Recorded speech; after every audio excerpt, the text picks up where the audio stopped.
All right, welcome back. Brandon Rhymes here. Appreciate you spending some time with us on the Consumer Quarterback Show. Alex Lima in studio with me. We're going to talk self-defense, martial arts, current events coming up here in just a moment. We always like to feature real estate properties. 530 Heaton Forest Road. This is Cashiers, North Carolina. This listing is compliments of Bill DeVore real estate team, KW Professionals up in the North Carolinas. He does a great job up there in the real estate side. We've got kind of a co-listing together here, 11 bedrooms, 10 bathrooms, 10,000 square feet, beautiful home, Heaton Forest Road, Cashiers, North Carolina. The price has been reduced down to $9 million. Beautiful estate-style mansion in the golfing community of the High Hampton Golf Community Country Club there. Beautiful property in the Carolinas. If you know anybody looking for something like that, reach out. We'd love to talk to them at platinumcoastalelite.com or consumerqb.com, and you can see us online at consumerqb.com. This is God's country. All right, we got Alex Lima back in studio, self-defense, martial arts, and Alex, I was watching some of the fights over the weekend. I forgot which group it was, but you watch these guys and they're so strategic, and it's just like so calculated. And sometimes as a fan, you're like, okay, do something, but you don't. The common person doesn't really know how much breath that takes or how much cardio just to stand there and be prepared. And then every now and then there's a couple of punches thrown, but it takes a lot out of you to go through 5 rounds or 3 or 4 or 5 rounds of that. Yeah, I mean, I've played different sports throughout my life, and obviously this is the one I have the most longevity in and lifestyle, and obviously it's beyond the sport for me. But I've never found anything more difficult, because as far as being all athletes are great in some shape, way, or form, right? Either it's the skill set that's amazing, the skill set and the precision that it takes to be an excellent golfer, it's amazing. It's absolutely impressive to watch. It's superhuman, to an extent. Yep. Same thing, football player, soccer player, but they all need different things, right? You all need different attributes that you need to harness, focus, and keep leveling up, right? But as far as when you're specifically speaking of mixed martial arts, yeah, you need I will argue this forever, and it's very hard to debate me on this. You're the most well-rounded athlete on the planet. Mm. You need strength, you need explosive strength, you need endurance, you need isometric hold strength, you need cardio. I mean, you need to be the whole package if you wish to be successful. Yeah.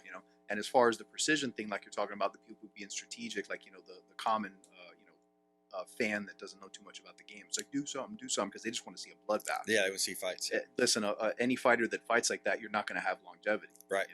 And as far as precision goes, those are the ones that are winning, the guys that are strategic. And when you're at a very high level, it only takes one mistake, one miscalculation, and that's in any sport, right? But imagine one where you can get knocked out, strangled, broken bones. You cannot afford to make mistakes. They're hard to recover from. Yeah, exactly. A race car driver, he oversteers on a turn or understeers on a turn. He can maybe save it around the next curve. Yeah. But if you miscalculate, if your precision's off, man, in this game, you pay for it dearly. Yeah, you're on the mat and you're seeing stars, and they're waking you up with the hey, wake up, buddy. What's the number one thing when there's a knockout? What's the first thing that happens when they pick up? The first thing the guy says is, "What happened?" Yeah. If he remembers. What he hit me with, or sometimes they keep going because they don't even realize they've been knocked out. Right. Think about that. Or they get hit the ref so hard you don't even realize you were sent to another dimension for a second. Yeah. They get the ref. They start grabbing the ref's leg. Yeah. So martial arts, self-defense is a key element right now because, of course, we talk a lot about the southern border being open, the crime levels. We had the sheriff on the show a couple of weeks ago, and he was talking about, how it is affecting Pinellas County with the open southern border. What are you seeing? What are you hearing? What's important for people to know? Yeah, well, not just Pinellas, the entire nation, right? And we had the other sheriff too from is he in LaBelle? Hendry County, Glades County. Glades County. We had him there. He's running for sheriff. Yeah. I mean, we have we have all kinds of experts that are. Listen, this isn't just hearsay. This isn't just some stuff that we saw online and we thought it would be cool to talk about. We have legitimately the sheriff coming and telling you that this stuff is real and that it exists. Yeah. So yeah, I mean the southern border thing is real, and I don't want the world to live in a state of panic. So I don't think every time the news is on, it should be thrown in your face that these horrific events are happening, because there's good things happening too, but there are things that you definitely need to be alert and aware of. Because it's not, again, this isn't a what if scenario. This is going down right now scenario. Yeah, it really is, man. There's a lot going on right now, and you've got the potential for multiple wars across the country, for us to be drawn in rather into multiple wars. But there's a lot of doubt right now, or negativity towards Ukraine, like as far as, hey, more money for Ukraine, more money for Ukraine. Here's the current summary of the amount of money that's been sent overseas while we still have our vulnerabilities at home. At this point, how much aid has been sent to Ukraine? Yeah, to date, Congress has allocated around $111 billion in assistance. That includes $67 billion in military funding, $27 billion for economic and civil assistance, and another $10 billion for humanitarian aid. That is equivalent to about 13% of our annual defense budget, and it's larger than the GDPs of about 2/3 of the countries on Earth. So, and I'm pissed, man. I'm upset. A lot of people are frustrated. It's like, that's our money being sent overseas without asking us for, and then not seeing the accountability, not seeing, I wrote a note here of how many millions or billions are missing.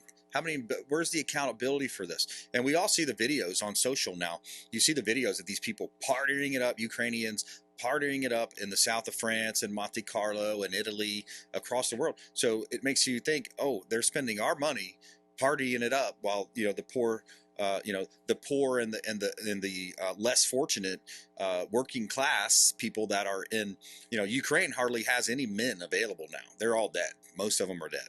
Yeah, or they're actively fighting. They're actively fighting. Yeah, 111 billion. That's just crazy. And here's the thing: like, I feel for them. What's going on in Ukraine is very real. They're fighting for territory. They're killing each other. And you know what the resolution to that is? It's always the same thing. It's always the same thing, unless you completely wipe the country off the planet, which we've never done. What happens at the end of every single war? They call a ceasefire and they make peace. They need to talk about their differences. Yeah. So just do that. Like, get to that. And I understand when you have like these tyrants and these tyrannical, figures, you can't. It's not just like, hey man, can we sit down and talk? It doesn't work like that. Yeah. But the main point is, like you're saying, this is America. That's their problem. Why am I paying for their problem? Because my understanding is that my taxes and everything that I work for and everything that I do here in Tampa Bay and in the United States is to help this country, to help my state, my city, right? Are they not taking out taxes to fix the roads? Right. Are they not taking out taxes? Just everything. The point is, my understanding is that you're taking my money, a big chunk of my money, to fix our problems here. Doesn't seem like you're doing that, because it seems like you're taking my money and you're sending it elsewhere to do other things for political gain and other agendas. Well, they talk about the big lie. The big lie is that we have to fight the fight over there, so we don't have to fight the fight here. Highly doubtful that they would attack over here in that sense, because it hasn't happened yet. They haven't come to our country, but here we are. And what it boils down to is Burisma, oil, natural gas, and what the Bidens did, and the criminal family, the Biden crime family, and all their cronies playing into the climate. And then you go to John Kerry just a couple days ago. He's at the climate cult meeting. They're talking about the coal mining industries. We shouldn't allow any more coal mining permits, coal plant permits. And okay, but China's going to have one after the other. China's building one every something like 5 to 7 days. So this whole climate cult, this whole climate agenda, is the biggest lie that's ever been perpetrated on human beings. It's one of them. Yeah. And what it is, though, is it's fueling all these other things. It's fueling because they want scarcity of natural gas and nuclear, because those are clean, natural gas and nuclear. But then they've gone this whole ESG hoax as well, the ESG, through the pension plans, through all the investments, the BlackRocks, and that's what's forcing even the largest oil companies in the planet, who's had record revenues for year and year and years, decades. They are now bending knee to the climate cult through the ESG. I mean, this whole thing's very big tangled web. It's a big veil. There's something more going on behind the scenes. But going back to, and what this all comes down to again is that the missing money. We're talking about, there's 200,000 missing, which is a lot of money too. If you told me, hey, dude, I lost $200,000, I'd be like, what? Yeah. Where'd it go? Right? But we're talking about trillions of dollars. Just, they can't account for millions, hundreds of millions of dollars that they can't account for. Mm-hmm. They have proven that they are financially irresponsible. Yeah. How do you lose that much money and you can't tell me where it went? Yeah. How did you lose a fighter jet? Like, how did you lose this stuff? Right? Yeah. So you have financially irresponsible people sending money, doing all these crazy things, but yet if you're off by like $4 on your tax return, Yeah. they're coming for you. Yeah, your Venmo account.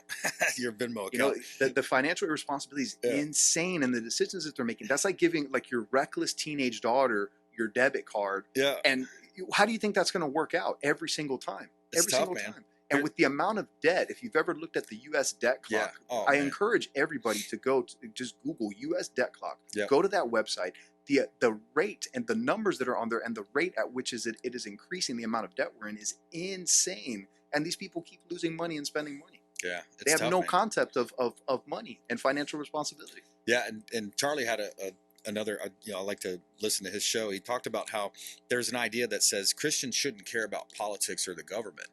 Some people have that argument. They say, "Oh yeah, but you should just focus on the Bible, the Word." And but he said, And you know what?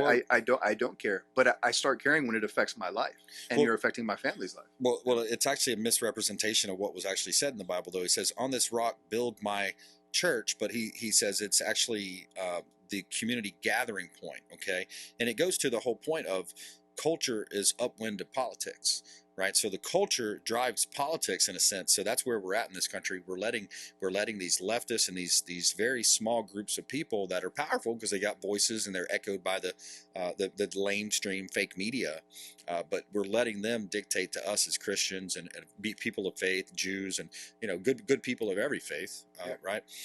So unfortunately, but there's hope.